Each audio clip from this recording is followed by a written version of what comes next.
വേറെ പണിയൊന്നുമില്ല.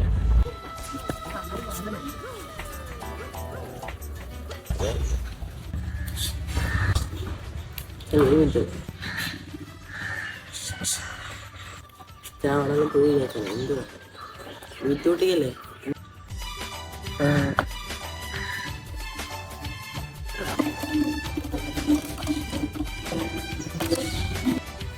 ഈ കാല് താമസം എന്തിനാ ഇയാൾ കൈയിട്ട് നടക്കുന്നത്? എന്റെ അനിയോട് പാസ് കളിച്ചോണ്ടിരുന്നേടാ. അതിന് എടാ കയ്യിലിട്ടാലേ ഓടാൻ സ്പീഡ് കിട്ടൂ. പുതുക്കെ കണ്ടേ നിനക്ക് പ്രായം എടുക്ക. അപ്പച്ചട്ടി ഇട്ടായി കിടക്കില്ലേ പറഞ്ഞേ. ഇയാൾക്ക് ജീവിതത്തിൽ മെച്യൂരിറ്റി ഒക്കെ വേണ്ടാടേ. നിനക്ക് നടന്നാ മതിയോ? എന്നെ കണ്ടു. എന്റെ ജീവിതത്തിൽ ഓരോ പടിയ സൂക്ഷ്യം കണ്ടാണ്